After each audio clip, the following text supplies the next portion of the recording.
Guys, it's Miss Clark. I'm reading chapter 9, Wilbur's Boast. Okay, so a spider's web is stronger than it looks. Although it is made of thin, delicate strands, the web is not easily broken. However, a web gets torn every day by the insects that kick around in it, and a spider must rebuild it when it gets full of holes. Charlotte liked to do her weaving during the late afternoon, and Fern liked to sit nearby and watch. One afternoon, she heard a most interesting conversation and witnessed a strange event. "You have awfully hairy legs, Charlotte," said Wilbur, as the spider busily worked at her task. "My legs are hairy for a good reason," replied Charlotte. "Furthermore, each leg of mine has 7 sections: the coxa, the trochanter, the femur, the patella, the tibia, the metatarsus, and the tarsus." Wilbur sat bolt upright. "You're kidding," he said. "No, I'm not either. Say those names again. I didn't catch them the first time." Coxa, trochanter, femur, patella, tibia, metatarsus, and tarsus. "Goodness," said Wilbur, looking down at his own chubby legs. "I didn't think my legs had 7 sections." "Well," said Charlotte, "you and I lead different lives. You don't have to spin a web. That takes real leg work." "I could spin a web if I tried," said Wilbur, boasting. "I've just never tried." "Let's see you do it," said Charlotte. Fern chuckled softly, and her eyes grew wide with love for the pig. "Okay," replied Wilbur. "You coach me, and I'll spin one. It might be a lot of fun to spin a web. How do I start?" "Take a deep breath," said Charlotte, smiling. Wilbur breathed deeply. "Now climb to the highest place you can get to, like this." Charlotte raced up to the top of the doorway. Wilbur scrambled to the top of the manure pile. "Very good," said Charlotte. "Now make an attachment with your spinnerets, hurl yourself into space, and let out a drag line as you go down." Wilbur hesitated a moment, then jumped out into the air. He glanced hastily behind to see if a piece of rope was following him to check his fall, but nothing seemed to be happening in his rear, and the next thing he knew, he landed with a thump. "Oof!" he grunted. Charlotte laughed so hard, her web began to sway. "What did I do wrong?" asked the pig, where he recovered from his bump. "Nothing," said Charlotte. "It was a nice try." "I think I'll try again," said Wilbur cheerfully. "I believe what I need is a little piece of string to hold me." The pig walked out to his yard. "You there, Templeton," he called out. The rat poked his head out from under the trough. "Got a little piece of string I could borrow?" asked Wilbur. "I need it to spin a web." "Yes, indeed," replied Templeton, who saved string. "No trouble at all. Anything to oblige." He crept down into his hole, pushed the goose egg out of the way, and returned with an old piece of dirty white string.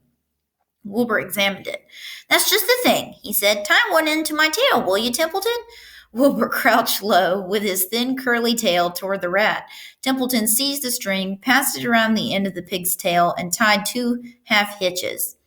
Charlotte watched in delight. Like Fern, she was truly fond of Wilbur, whose smelly pen and stale food attracted the flies that she needed, and she was proud to see that he was not a quitter and was willing to try again to spin a web. While the rat and the spider and the little girl watched, Wilbur climbed again to the top of the manure pile, full of energy and hope. "Everybody watch!" he cried, and summoning all his strength, he threw himself into the air head first. The string trailed behind him. But as he had neglected to fasten the other end to anything, it didn't really do any good, and Wilbur landed with a thud, crushed and hurt. Tears came to his eyes. Templeton grinned. Charlotte just sat quietly. After a bit, she spoke. "You can't spin a web, Wilbur, and I advise you to put the idea out of your mind. You lack 2 things needed for spinning a web." "What are they?" asked Wilbur sadly. "You lack a set of spinnerets, and you lack no—" Okay, so there's Wilbur. Templeton's tying the rope to his tail, and Wilbur's jumping off the manure pile. "You lack know-how, but cheer up. You don't need a web. Zuckerman supplies you with 3 big meals a day. Why should you worry about trapping food?" Wilbur sighed. "You're ever so much cleverer and brighter than I am, Charlotte. I guess I was just trying to show off. Serves me right." Templeton untied the string and took it back to his home. Charlotte returned to her weaving. "You needn't feel too badly, Wilbur," she said. not many creatures can spin webs. Even men aren't as good as it as spiders, although they think they're pretty good. And they'll try anything. Did you ever hear of the Queensboro Bridge? Wilbur shook his head. Is it a web? Sort of, replied Charlotte. But do you know how long it took men to build it? 8 whole years. My goodness, I would have starved to death waiting that long. I can make a web in a single evening. What do people catch in the Queensboro Bridge? Bugs? Asked Wilbur. No, said Charlotte. They don't catch anything. They just keep trotting back and forth across the bridge, thinking there is something better on the other side. If they'd hang head down at the top of the thing and wait quietly, maybe something good would come along. But no, with men it's rush, rush, rush every minute. I'm glad I'm a sedentary spider. What does sedentary mean? Asked Wilbur. Means I sit still a good part of the time and don't go wandering all over creation. I know a good thing when I see it, and my web is a good thing. I stay put and wait for what comes. Gives me a chance to think. Well, I'm sort of sedentary myself, I guess, said the pig. I have to hang around here whether I want to or not. You know where I'd really like to be this evening? Where? In a forest looking for beech nuts and truffles and delectable roots, pushing leaves aside with my wonderful strong nose, searching and sniffing along the ground, smelling, smelling, smelling. You smell just the way you are, remarked a lamb who had just walked in. I can smell you from here. You're the smelliest creature in the place. Wilbur hung his head. His eyes grew wet with tears. Charlotte noticed his embarrassment, and she spoke sharply to the lamb. Let Wilbur alone, she said. He has a perfect right to smell, considering his surroundings. You're not a bundle of sweet peas yourself. Furthermore, you are interrupting a very pleasant conversation. What were we talking about, Wilbur, when we were so rudely interrupted? Oh, I don't remember, said Wilbur. It doesn't make any difference. Let's not talk any more for a while, Charlotte. I'm getting sleepy. You go ahead and finish fixing your web, and I'll just lie here and watch you. It's a lovely evening. Wilbur stretched out on his side. Twilight settled over Zuckerman's barn, and a feeling of peace. Fern knew it was almost supper time, but she couldn't bear to leave. Swallows passed on silent wings, in and out of the doorways, bringing food to their young ones. From across the road, a bird sang, Whip-poor-will, whip-poor-will. Lurvy sat down under an apple tree and lit his pipe. The animals sniffed the familiar smell of strong tobacco. Wilbur heard the trill of the tree toad and the occasional slamming of the kitchen door. All these sounds made him feel comfortable and happy, for he loved life and loved to be a part of the world on a summer evening. But as he lay there, he remembered what the old sheep had told him. The thought of death came to him, and he began to tremble with fear. Charlotte, he said softly. Yes, Wilbur, I don't want to die. Of course you don't, said Charlotte in a comforting voice. I just love it here in the barn, said Wilbur. I love everything about this place. Of course you do, said Charlotte. We all do.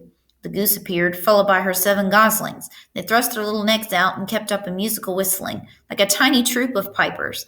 Wilbur listened to the sound with love in his heart. Charlotte, he said. Yes, said the spider. Were you serious when you promised you would keep them from killing me? I was never more serious in my life. I am not going to let you die, Wilbur. How are you going to save me? Asked Wilbur, whose curiosity was very strong on this point.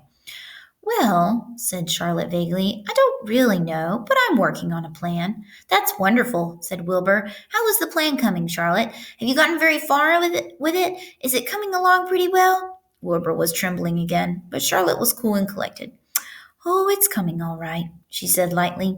The plan is still in its early stages and hasn't completely shaped up yet, but I'm working on it.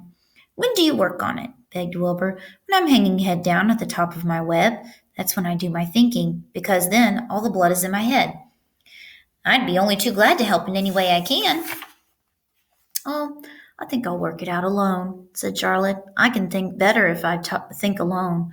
All right, said Wilbur, but don't fail to let me know if there's anything I can do to help, no matter how slight.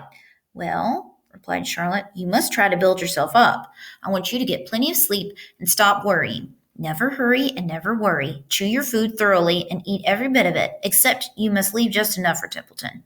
Gain weight and stay well. That's the way you can help. Keep fit and don't lose your nerve. Do you think you understand? Yes, I understand, said Wilbur. Go along to bed then, said Charlotte. Sleep is important. Wilbur trotted over to the darkest corner of his pen and threw himself down. He closed his eyes. In another minute he spoke. Charlotte, he said, Yes, Wilbur. May I go out to my trough and see if I left any of my supper? I think I left just a tiny bit of mashed potato. Very well, said Charlotte, but I want you in bed again without delay. Wilbur started to race out to his yard. Slowly, slowly, said Charlotte. Never hurry and never worry.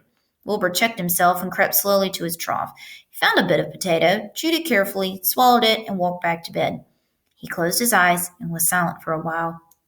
Charlotte, he said in a whisper. Yes, may I get a drink of milk? I think there are a few drops of milk left in my trough.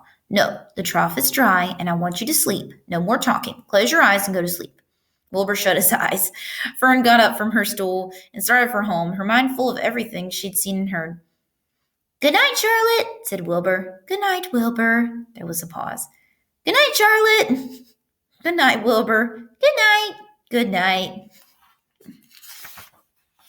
Chapter 10, An Explosion. And we will do that chapter next time. So I hope you guys are having a great day, and I will see you later. Bye.